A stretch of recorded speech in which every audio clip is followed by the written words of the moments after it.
Good afternoon. I hope you had a really good day so far. Some of you are joining us this morning. I have the honor now, soon, to have a panel here with some really long traveling guests soon.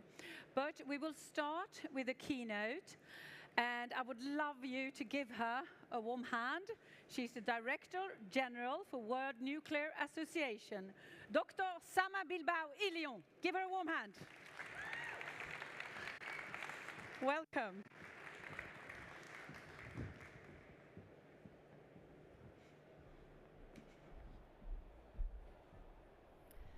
Hello, everyone.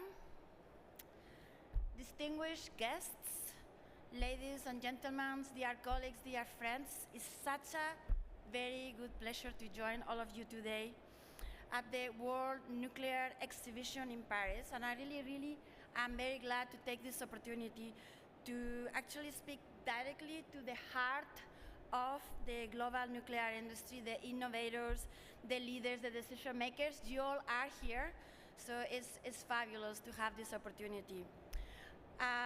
Well, first of all, thank you to Sylvie Verman, the president of World Nuclear Exhibition, and GFEN for the opportunity to join all of you today. And also, again, some people say, oh, there is no supply chain. Well, if you walk around, there is plenty of nuclear supply chain, right? So I think that this is very exciting for all of us. So many of you were here 2 years ago. In 2023, I met all of you here, and I was on my way to COP28 in Dubai. And at that time, if you remember, I anticipated for all of you that nuclear energy was going to shine at COP28. And I think we did deliver, right? So at COP28, nuclear was not just present, but it was prominent. And for the first time, as you know, nuclear energy was formally recognized in the end of the COP as one of the energy sources that needs to be accelerated if we are serious about meeting climate change goals. So nuclear became recognized as a vital part of the solution to climate change by all 199 countries that were signatory of the agreement. But also, as you remember, you, as the global nuclear industry, we instigated at COP28 a coordinated and cohesive effort for both governments and industry to put together pragmatic support for nuclear energy. And this is what we did, if you remember, at COP28. We have this historical ministerial declaration to triple global nuclear capacity by 2050 that has now been signed by more than 30 countries. And this was, as I say, historic because it's been the result of decades of lots of work, tireless work by the advocacy on our entire community, many of you. But I want to highlight that this was not just an expression for nuclear energy as a positive force. We actually wanted to set a clear goal, and the goal of tripling global nuclear capacity, but also, and very importantly, set the means to achieve the goal, and also to make sure that we actually achieve it. So this is a goal to inspire, yes, but also to hold ourselves accountable and to measure our progress. So that's what we are trying to do. So since then, I think that you have seen that we have continued to progress. Right now, we have more than 14 global banks and financial institutions that are supporting this tripling of global nuclear capacity. We have many large energy users, including the likes of Google, Amazon, Meta, Dow Chemical, Occidental, Allseas. All these people are supporting our pledge to triple global nuclear capacity by 2050. And frankly, you probably have seen, I've been all over the world in the last few weeks, months, and the support for nuclear energy is truly global. As I said, in the last few weeks, I had the opportunity to visit many parts that are very much interested in making sure that nuclear energy is a key piece of their of their national energy mix in North America, in Europe, in China, in South Korea, in Japan, in India, and also in Africa, and also in ASEAN countries, in Central Asia, so in the Middle East. So nuclear energy has moved from the margins of the energy discourse to take front and centers in the global climate action, and also taking into account energy security and, very importantly, socio-economic growth, progress, development. I want to congratulate all of you because last year, due to our combined effort, was a very successful year for nuclear energy. Last year marked the record year of global electricity generation from nuclear at a global level. We have more electricity produced from nuclear than ever before, and this is barely increasing our capacity. We had 2,667 terawatt hours of electricity that avoided more than 2.1 billion tons of carbon dioxide emissions. So yes, we really need to emphasize and get accolades for this success. At the same time, we, all of us, need to strive to do much, much, much more. So, you know, next week, next Monday, we will be back at COP 30, that is taking place in Belém, in Brazil. So we at World Nuclear Association will be there with our World Nuclear Net Zero Nuclear Pavilion, which is your house, everybody's house at COP 30. So if you are there, please do come by. So we will be there representing the industry, providing authoritative information, and very importantly, influencing the key decision makers.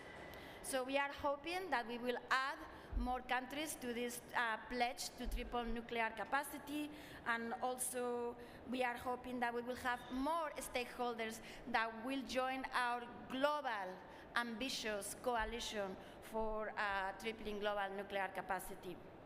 And also we will release the first World Nuclear Outlook report that is going to outline the progress that we have done so far in meeting this 3 times nuclear goal, and also spelling out what does the path forward look like.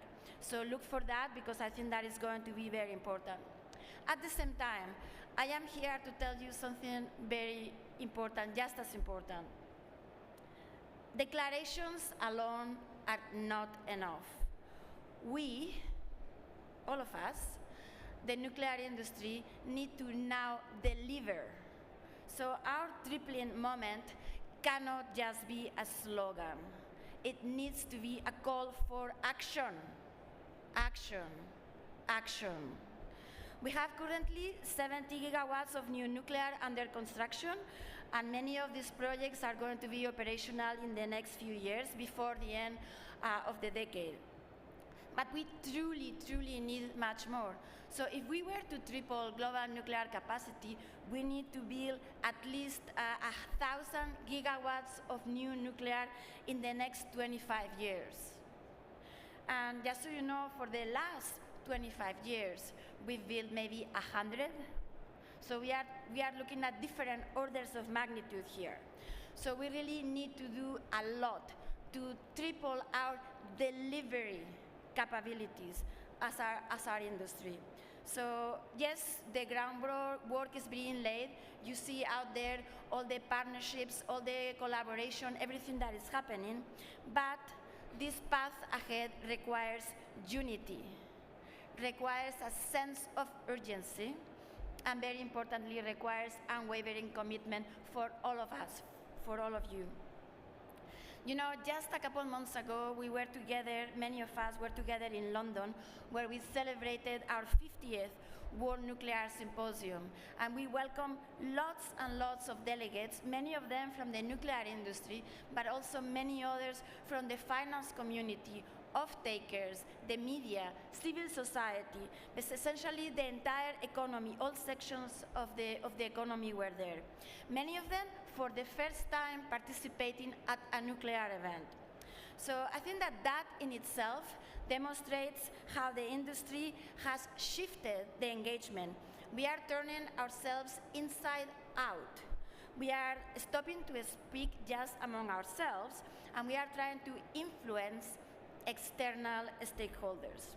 So, you know, in London a few months ago, we celebrated 50 years of fabulous achievements by the global nuclear industry. At the same time, this event was much more about looking forward and outward, because we really need to energize the future now. So, the world is ready for nuclear energy. The world is asking for nuclear energy. The question is how much and how fast. So it is really time for us, the global nuclear industry, to deliver. So to succeed, what we really need to do is turn this political goodwill into pragmatic policies and, very importantly, realistic industrial action plans. So this means that we need to work together and together with regulators to streamline licensing, and work together with the finance community to secure affordable financing. And we need to work together among ourselves to rebuild and expand our supply chains and to invest in human capital. So yes, governments will set the frameworks, but it is us, the industry, who is going to build and operate this fleet. And let me be very, very clear. A successful project anywhere is going to be a success everywhere for all of us. So every reactor that comes online, every innovation that proves to be viable, every community that embraces a nuclear facility, these all are victories for all of us. And they are going to build confidence, they are going to attract investment, and they are going to inspire replication. So this is the time for stopping fragmentation. This is the time for collaboration, for putting together competimates. So whether you are working on large-scale plants of small modular reactors or micro-reactors, or you are working on fuel cycle innovations, or you are working in replicable financing, or contractual frameworks, or regulatory reforms, whatever it is that you are doing, your work is essential. Your work matters, and it matters globally. So this is the time for bold, visionary leadership that is ready to bet and invest on our industry now. So the time in which many of us wanted to be second has passed. We all need to run for the gold medal now. So I think that following the very fruitful interactions that you are going to have here at the World Nuclear Exhibition, I want to maybe share with you things that are coming forward. So next year, in 2026, we will host our second World Nuclear Supply Chain Conference, which, as you know, is a platform to mobilize stakeholders, to make new business connections, and to assemble successful delivery teams. In other words, to help the industry reveal capabilities. So we will be doing this in Philippines because we are going to be looking at engaging with a number of many emerging newcomer countries in Southeast Asia, but also in Africa, because this represents a huge potential growth for the entire industry. So all these countries are looking forward to growing, to developing their socioeconomic capabilities, and they need lots of energy, clean, reliable energy. So let me close, but I would like to really remind you that as an industry, we really need to get united among these shared goals. We need to share best practices. We need to support each other's projects and speak with one voice when it comes to the value of nuclear energy. Because frankly, the world is watching, and we, the nuclear industry, need to be ready. So let's make this decade one where nuclear energy truly, truly, truly shines, but not just at a COP conference. I would like for nuclear energy to shine, powering communities, grids, and all kinds of economies around the world. So, well, you know, no pressure, but the hand is on our court. We really need to make this happen. So I want to wish you a fabulous 3 days. I hope they will be very fruitful. Enjoy beautiful parties. Enjoy all friends and colleagues here at World Nuclear Exhibition. And I very much look forward to catching up with many, many of you around the conference. So thank you very much.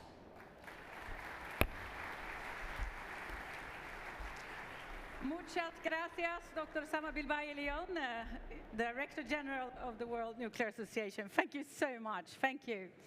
And I would love you to stay, because soon we're going to have a very important and interesting, I hope, panel discussion.